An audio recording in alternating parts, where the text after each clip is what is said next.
Welcome to the NBA Coast to Coast podcast brought to you by thelines.com. Coming to you from the West Coast, Josh Lander, joined by Nate Weitzer. He's on the East Coast. Back together again here on a Tuesday with 9 games on the slate for you guys. Going to go ahead and bring you best bets with some sides and totals looks in this episode. And we also have another episode up with player props, bringing both of those to you each and every weekday this year. So make sure you are checking those out and subscribe to that channel so you don't miss any of the action. Also want to make sure you are subscribed to that newsletter on thelines.com. Get that in your email and get all the updates that you need to make sure that you're getting all the info from us about the bets that we're placing here and all the coverage for all the sports coming up as baseball gets back into action here. Everybody reporting, and we'll be getting those spring training games going as well. So definitely want to continue to check that out and make sure you don't miss that player prop parlay that Nate and I are bringing. We are 1-0 now after the first newsletter, up 1.4 units on the bonus parlay that we're adding there. So check that out this Friday as those come out every Friday. But let's go ahead and run right into your first best bet here, Nate. A little sweet last night on the best bets for the kids. Yeah. Recording separately, we got it done. But yeah, I'll take Raptors plus 7.5 at Orlando. I mean, who is Orlando to lay this much without Jalen Suggs? Not a good team. Just a putrid offense. Cole Anthony might not be able to go here too. So it is basically a 2-man offense. And while the Raptors don't have a ton, I mean, they can space the floor a lot better than this Orlando team, which is second to worst on above the break threes, since the All-Star break, but really for the last month and a half without Suggs. They're 9-18 on the season without him. Fewest assists per game in the NBA, 101.5. They've covered this number against Charlotte and Washington without Jalen Suggs. Otherwise, 1-20 against this -7 number in their last 21. The sole exception being Zach LaVine's debut with the Kings when they came out clunky. So, I mean, it's not too much about Toronto, but I do like when Toronto gets Pirtle back in there. That clearly made a huge impact in the rock fight these teams just played 2 nights ago. 104-102 Toronto win, where they, both teams got to the line a ton. Both teams couldn't hit a three, but a 20-point advantage on points in the paint for the Raptors. And Scotty Barnes was in foul trouble, basically never even got in the game. So to say, we won that down low with our most versatile big man not even really contributing means, I don't see it the way that the books are saying, which is Orlando's going to come right back and correct some things and just smack this team. Toronto seems to be a kind of a tough matchup for them. I mean, they did beat them by 16 in January as well, with no Franz Wagner, of course, but it's just the superior spacing I'm talking about. Toronto had 29 assists, 54% from three. They won't have Grady Dick here, but RJ quickly, Barnes, like I'm saying, they just have a few more options. And I'm just excusing them a little bit. They stumbled their last 3, they played 3 and 4 nights against Boston, Indy, and Chicago, and they lost all 3. Toronto did. Now back on a more normal rest situation. They've been all right. I mean, they're the type of team where basically you see a +7 or higher and you start to consider it if they're not playing an elite. And with Orlando, we're not laying 7 points or more. No, absolutely not. Yeah, you can't lay that with Orlando.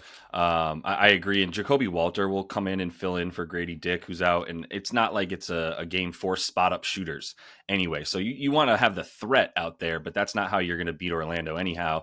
You're going to beat them with the guys like Scotty and IQ and even RJ, not necessarily playing assist ball, just playing a lot of ISO and you're a little bit of your turn, my turn with some decent passing in there. But yeah, this team is without Jalen Suggs, who's out for the season. Just had the surgery on his knee, I think last night. So big ups to him. Hopefully he comes back nice next season. But yeah, he's not going to be with them anymore, and they're just going to have to get used to that, and we're going to have to get used to that. This Orlando team cannot score. And the beautiful thing about Suggs was he was their best offensive weapon from the perimeter as far as a true guard is concerned. But you didn't substitute anything on defense. You got better. He's one of the best perimeter defenders in the league. Now you have to choose between, it's like you split him in half and you have Cole Anthony Black. So you have Cole Anthony Black, and you have to figure out how to get their minutes to make up, for our guy Suggs, who we both have nothing but praise for. So let me go to this Houston Indy game. Big ups to Houston for covering 10 points last night when without everybody. But that's why I like this game for them. I know that they are on the road here, and that's actually fine because this is the best maybe road team in the league. And when they've been underdogs on the road, they've covered 10 of 15 games. They have they're against the spread. They have a plus 1.7 the margin of victory is like -3, but this is a 4-point spread, and I just think that's too high. Like I don't think we should give Indy that level of benefit of the doubt anyway. As far as the matchup goes, like we're gonna get all these guys back. Amin was out, Şengün was out, Dylan Brooks was out, and I know I'm missing a couple others. I know Tari was out, Fred Van Vliet was out, and they're all coming back. And now this is going to be this is a top 3-4 team in the West, in my opinion. I might be out on a limb by myself, but I fully believe in this team. And even in the playoffs, I think they have a roster and rotation that can hang in the playoffs. But more importantly, like I just don't think that, I think on paper, like this team is neutral. Like I make this, in a neutral setting, I still give Houston about 3 points. So I think, this should be much closer to a pick 'em than 4. That's why I think 4 is a big enough number. But as far as the matchup itself goes, I do think you'll see a pretty good pace in this one. Like Houston's shown that they're willing to go up and down with teams that play with pace as they have this season. And Indy, 7th in pace on the season. When they have Hallie out there, obviously a lot different. And he's been healthy now for a good bit. So this team is up to 7th in pace. And Houston in their last 5 games up to 7th in pace because they played a couple fast teams, including OKC, like they did last night. And they've done okay with their strength of schedule being so good as it has. One of the best in the league, one of the best divisions in the league for a reason. They've been hanging with these teams and they've been beating teams that are like right around this like 500-ish Indy team is where I put them. But more specifically to the matchup too, with their guys back, Amin and company, and Tari and Jabari, you're going to see a lot of driving to the rim, and that's what is going to be a problem here for this Indy defense in terms of the rim field goal percentage that they're allowing, 22nd in the league, and guys are getting into the paint against them as well, and a high paint percentage. They're giving up the 9th highest paint points in the paint field goal percentage on the season as well. So when you get those guys out there, when you have Amin, Jabari, Tari, and then obviously playing alongside guys like Fred and Şengün, and I haven't even mentioned Jalen Green, who obviously is become their like do-it-all guy, they're going to get into the lane a ton, and that's how you beat this Indy team. Plus you've got the 3-point defense. That is really what Indy is going to rely on, is shooting a ton of threes and getting out to transition, and this is one of the better transition and 3-point defenses in the league. Yeah, and Indy not a great rebounding team, which is trouble against Houston. Yeah, not great keeping guys off the line. Exactly the type of things that you would expect Houston to thrive off, which is just being athletic, getting in there. Şengün now rested. Yeah, probably gonna put Turner in the torture chamber there down low. So, I mean, yeah, I'm surprised this hasn't moved. I thought people would be gobbling this up when they saw Houston basically punted last night, and now they're not even on a back-to-back situation basically. Right. And they're top 3-4 team, like you said, in this specific situation. Absolutely, like as a short rest team that has energy to play well on a road back to back. I'll take Houston up there with most teams. I don't know about like if you're making claims like they're going to go to the Western Conference Finals. I like, did. I'm not. I did make that claim. I'm not there. No, not there with you. The Clips at the Suns, over 224.5. This has also moved 1 point in my favor here since looking at it. I mean, I just think that the Suns are definitely an over team right now. They are getting crushed defensively, and the Clips have been sneaky bad on defense. They are also going to be missing Derek Jones here, which, is sort of counteracted by missing Norman Powell, which is concerning for the offense. It basically, we need Bogdanovic to step up, and he had not been doing so in relief of Norm for a while. He was 2 for 20 in a couple games from 3. That did not really do well for your over, but coming off a game where he was clearly just told to let fly, went 4 for 11 from deep, 4 for 16 overall against the Lakers. Now he gets a much better matchup, right? Actually, the worst 3-point defense since the All-Star break in the Phoenix Suns. They're giving up 123 a game. They have a 120 rating. They're playing up in pace, 101. And a lot of that, I mean, I guess Bol, now that we're getting a bigger sample size, I see why coaches don't want to play him. As much as he's, it's like a summer league game when he's out there. He's got a 142 offensive rating. He's shooting really well, but like the defense is just completely disorganized, I guess. And that's why they can't get out on shooters. Both these teams are actually giving up a ton of corner threes and good looks from the corner 3. The Clippers, surprisingly, are the 4th worst rim defense since the All-Star break. I mean, they get Kawhi back, which I think I mentioned, to sort of help guard KD, but I don't really know who's guarding KD without Derek Jones. Clips maybe a little undervalued coming off these back-to-back slow games against a Luka team. The previous month, they were playing at a respectable 97 pace, 117 defensive rating, 10-4 to the over, to this number on the over. They were able to get in the paint against Phoenix. Phoenix still not really throwing much in terms of rim protection. In the last matchup landed on 220. Since then, Phoenix went over this total in 15 straight, 11-4 to the over on their number prior to the Minnesota game. So these teams are just a bit undervalued in terms of how they're capable of playing up in pace and up in scoring. It's just for me a question of like, can the Clippers get some made threes here? And I think with Kawhi out there, I expect better shooting. Yeah. No, I mean, you take over with Phoenix. There's no defense being played anywhere. And yeah, there's not much to worry about there. Yeah, with Kawhi out there in Bogey, to your point, like at the same time, like Harden could just go off and decide that he's going to get like have a 40 PRA game, which his numbers are super high, indicating that he might.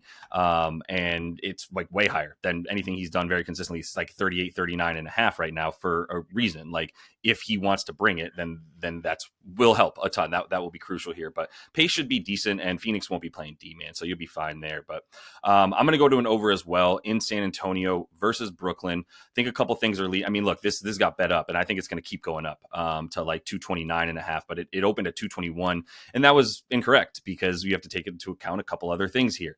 Cam Thomas is available, D'Lo is available, Cam Johnson is available, Claxton, everybody's going to be out there for them. It's not going to be the Keon Johnson, Trenton Wofford show. It's going to be like good offensive, terrible defensive guards playing a lot of action here for Brooklyn, which is what we were hoping to get. When we got the D'Lo trade, we're like D'Lo and Cam Thomas up top, overs all day, everywhere for everybody, overs for everybody, but it just hasn't been the case. They haven't played. Now we're getting them back. You look at, so that's one thing. And then they're going up against San Antonio, who's playing horribly on defense and playing very, very fast without Wemby, which is kind of what we expected as well. Bismack hasn't been seeing 30 minutes like he was in the first couple games. Also, solid undercover tanking job signing Bismack for the rest of the season. That was great, Spurs.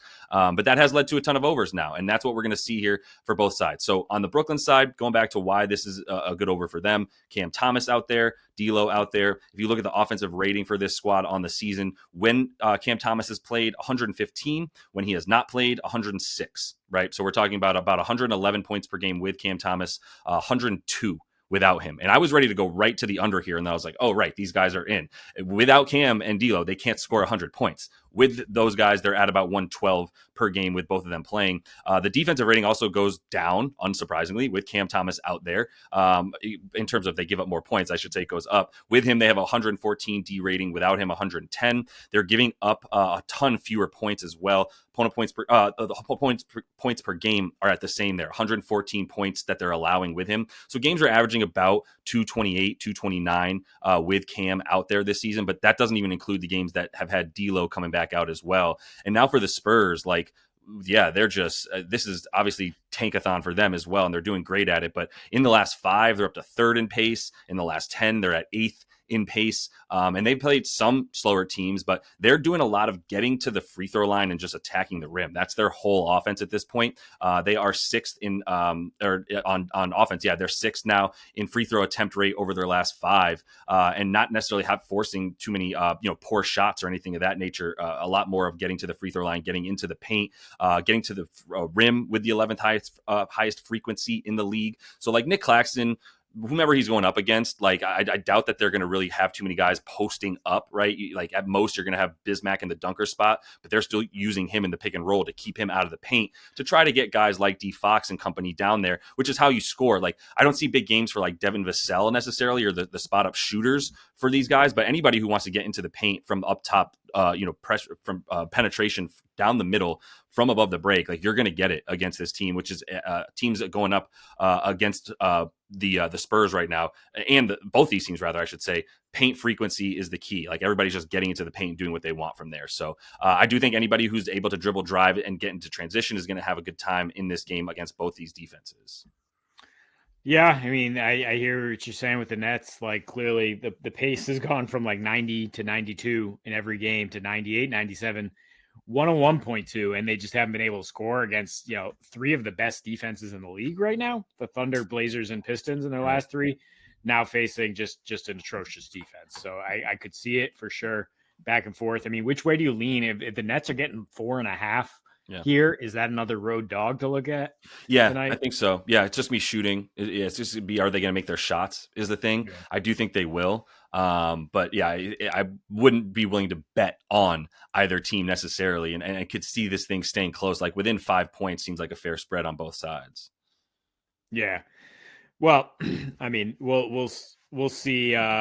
Steph Castle questionable. Yeah, Right. the Spurs. I don't know, that win over Memphis is the outlier. Otherwise, yeah, it's been Right. tankathon for them. Right. Yeah, 100%. And both of them. But that's why it's like, I don't really want to deal with who's going to win the game. But that's all the time we have for you in Best Bets. Definitely make sure to subscribe to that channel. Make sure you don't miss any of the stuff we're bringing you, including those play-up props that we have up for you today. And until we see you next, happy betting.